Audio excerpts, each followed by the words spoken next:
Is it never enough? When is enough enough? Am I committing the fifth deadly sin?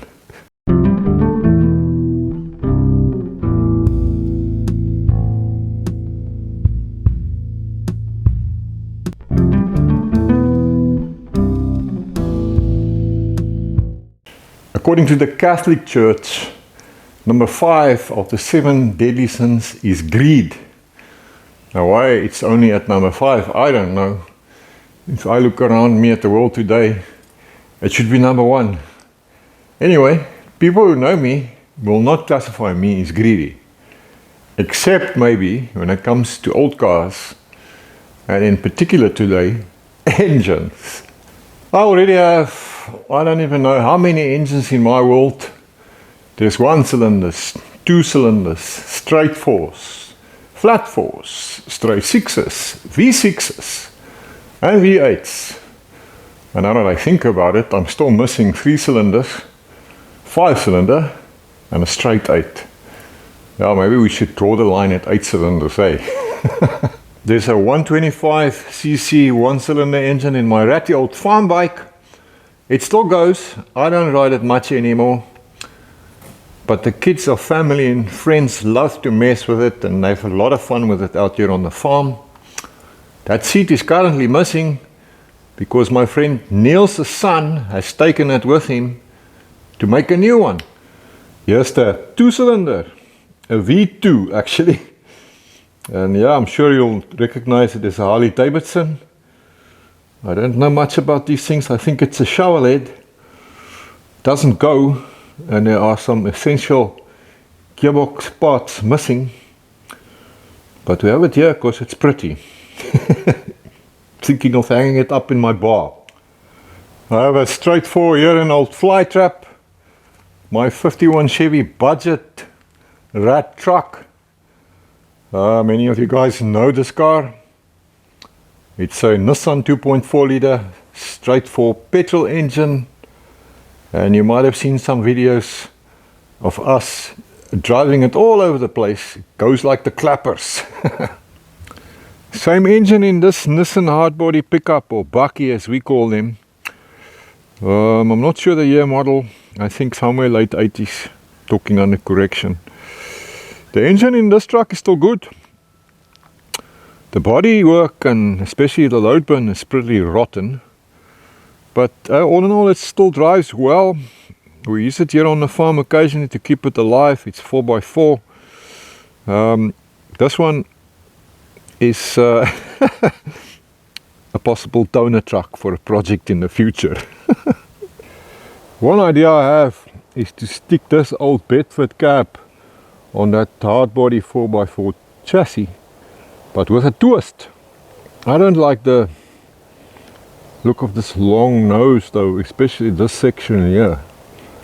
But what if you cut the whole section out like this and move all of this back to get it kind of looking like a COE?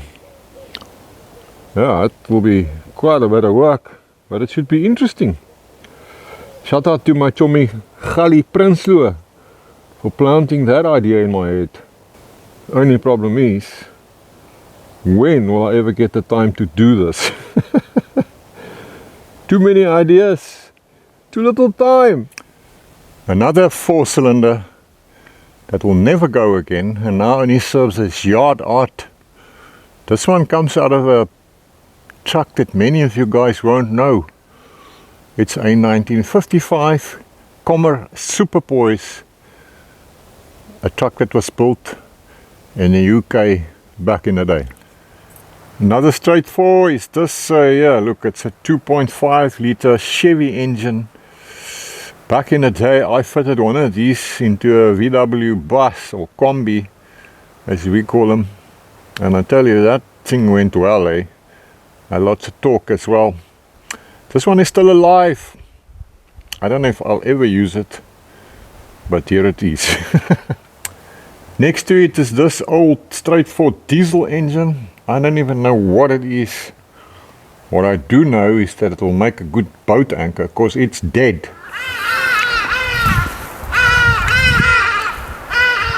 Can you hear those birds in the background? Loudest birds in Africa, called the Haji-Dau.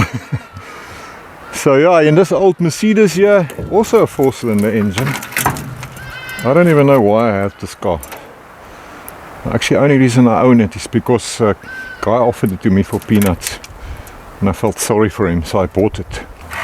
Yeah, this engine still turns over. So I am sure that if you spend some time on it and give it some TLC, it will run. I'm actually not quite sure what the displacement is. I'm purely guessing here. If I say 2.3 liters, I don't know, I could be completely wrong. Nazi Gupta. What kind of a sticker is that? And so it stands in my yard. The baboons play on it. They do other things on it. And who knows, maybe one day I can scavenge some parts from it. Until then, rust in peace, my brother. This one was a V6, but now there's nothing in there anymore. An old Ford Zephyr. Well, I can't remember the year and model now. I'm wanting to say somewhere in the 60s.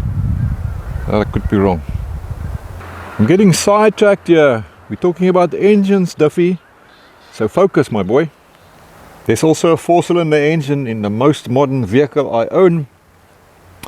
Baseline model, no central locking or electric windows or any of that trickery. But the only fancy thing it's got in is a built-in shade tree. This is a 2.5 liter diesel turbo. Another 4-cylinder in my wife's daily driver. Not that she drives daily, I mean she goes to town maybe once a week. This is a VW Caddy. I think 2009, I'm talking under correction. 1600 petrol. If you're being from the States and you don't know it, what you guys call gasoline, we call petrol. Moving on to the flat fours, I'm sure most of you guys will know this one. The 1300 twin-port Beetle engine that is in the Renobak and runs well. But I'm pretty sure you don't know this one. Also a twin-port and a good runner. In fact, the whole car still goes alright. I picked it up for a bargain. With the idea to build a Volksrad at one point, at some point. I don't know when, if ever. Yeah, the bodywork is a bit wasted in places. But if you do a ratty, Volksrad kind of a thing, that kind of stuff doesn't bother us, does it? Yeah, like I said, from a bodywork point of view, some pretty nasty happenings. Moving on to the 6s, a stock inline 4.1 liter 250 cubic inch Chevy right here in the Rogue Runner.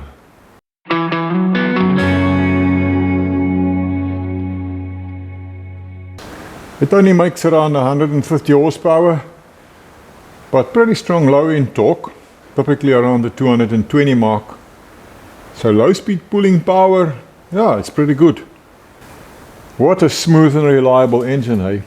Unfortunately, this one has had a very hard life and it's pretty tired now. It suffers from low oil pressure. We're thinking the bearings are done, the carburetor is worn out. So yeah, we're gonna have to definitely do something about that. I do have another 4.1 straight 6 Chevy engine right here though. Low mileage and still in good condition. Look here, it's even still got the original 4100 HO sticker intact. This original sticker here on the valve cover reads goedgekeur deur gehaltebeheer Chevrolet GM South Africa. Yeah, look here, it's ready to fit straight onto a TH350 auto box, as we say. Transmission in other places. Yeah, so here in South Africa, old school V8s are becoming quite expensive. But you can still pick up these straight 6 4.1 Chevy engines cheap. So if you're on a budget and you just want to build a fun rod that you can drive, really something to consider. They sound great, and there's enough power, even in stock form, to guarantee fun. I have the option to bolt this engine straight into the Rogue Runner. It will be a quick plug and play, no modifications required. But I have some other ideas as well. And we have the exact same engine, that 4.1 liter straight 6, in this 1975 AMC Rambler Hornet Sportabout station wagon, one of my more recent purchases. Yeah, coupled to a standard TH350 auto box. This one is a good runner, but there's some pretty bad patches in the bodywork. 410 Sportabout, and also some of that rust right there that I've been talking about. There are worse spots, much worse. Hornet. Look, you can see that Hornet right there in this badge on the hood.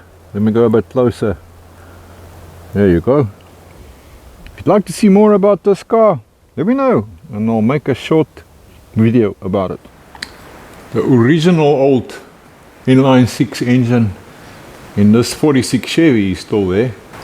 Who knows, if you give it some TLC, it'll probably still start. It's still complete. All the parts are there. Look at that.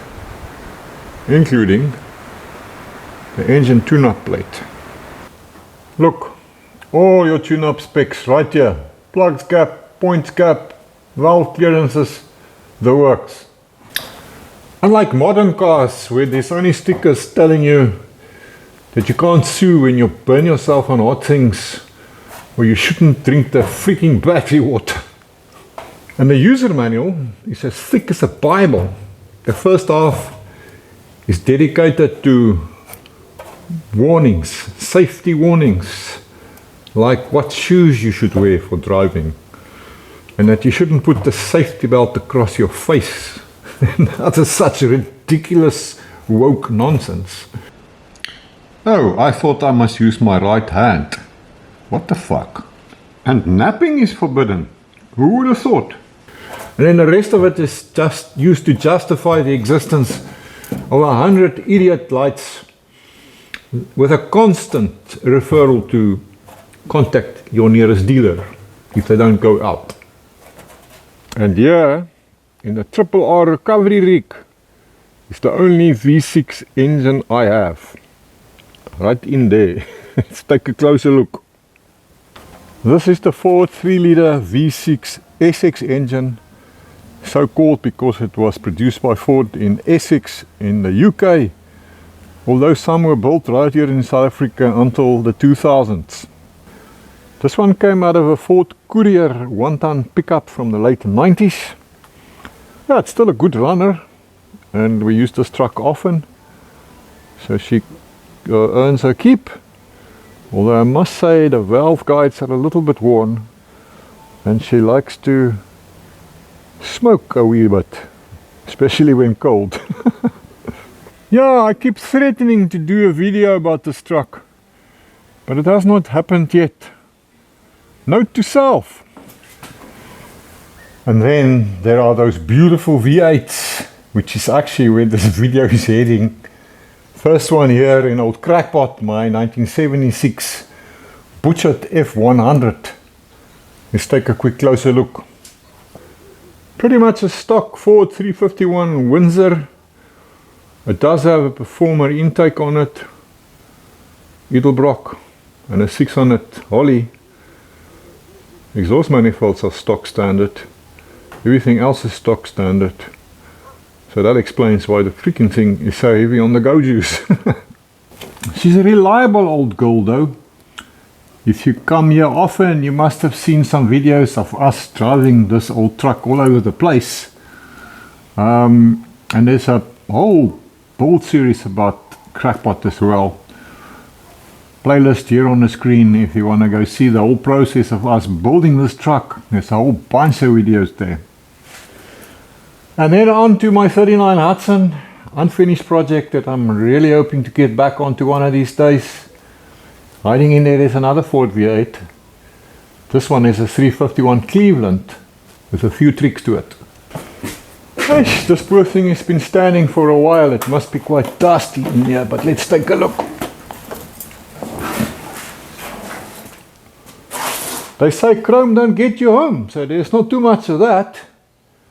But if we quickly work through it, let's see, we've got a 600 CFM Holley carburetor, brand new, Edelbrock, intake manifold, HEI distributor.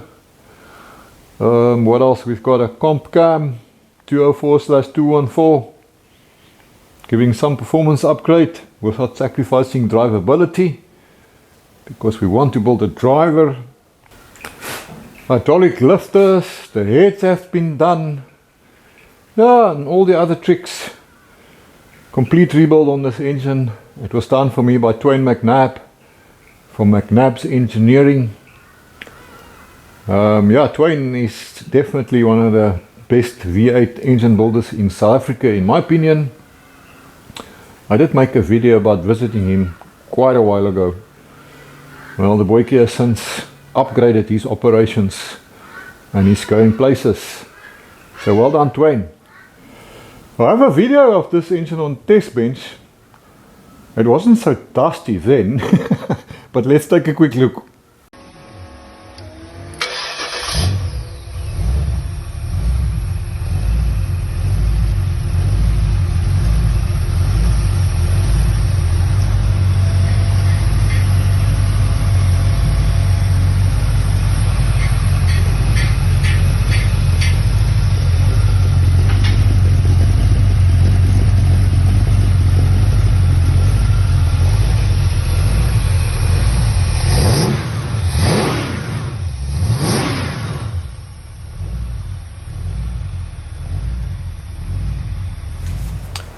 Now, before you conclude that I'm a Ford only fan, not so. I like them all. And I also have this rather sorry looking 350 short block Chevy right here. But the essence is there.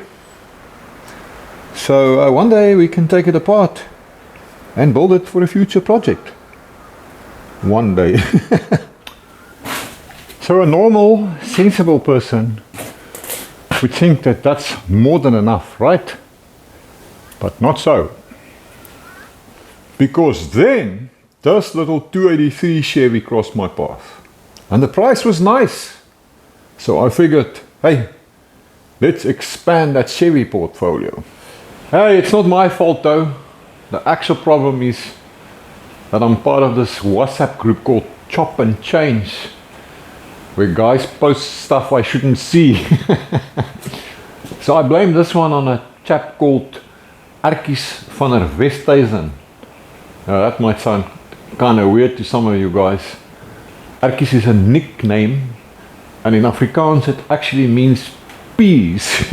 You know those little green balls that my British mates like to mush up into a dish they called mushy peas.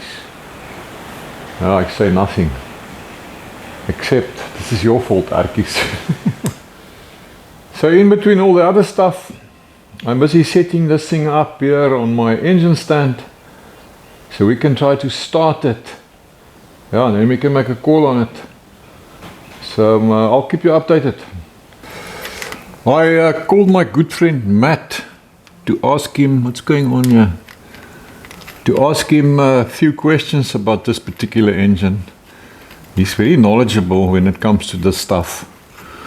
And we started talking about engines in general, and then the number 327 came up. Now they say be careful what you wish for, and guess what happened next? Out of the blue and unexpectedly, this 327 short block Chevy manifested itself for a good price. The only problem was, it is 1,200 kilometers away from me. These two pictures, that's all I saw. Except it doesn't look like that anymore. It's still 1,200 kilometers away, but it's now just a heap of parts at Matt's place. Yeah, I bought it sight unseen, and Matt is going down that rabbit hole for me, and he has pulled the whole thing into pieces. So today we're gonna tear down this 327 large journal small block Chevrolet. Let's see what we find. Oh, that's not a good sign. Never a good sign when you find water in a sump. Never a good sign when you find stuff like that. Oh, we've got some surprises inside this one. That's a good sign when it's nice and clean on top like this. Let me strip the other side. It's gonna make a lacquer little rod engine this. Just have to be rebuilt completely. But that's why we're doing it. Because when you rebuild it with all fresh and new parts, newly machined, they can't go wrong. As I'm crazy about the little 327 myself, fuel economy is a bit better than a 350. I don't say it's a better engine in total, but for me it's a bit tougher. Less side thrust because it's got a bit of a shorter stroke. And it's just in generally a daily driver. That's what it's all about. For us around here, fuel's expensive. You don't want to run permanently something like that. That's a 427 in there, 400 with a 4-inch stroke crank. You don't want to run 383s daily because the fuel are crazy. A car you can drive daily, that's a rod you fall in love with. You'll never want to part. It's not as bad as that side. Got some grease. We have to clean these balls up to have a good look at them. But seems all right.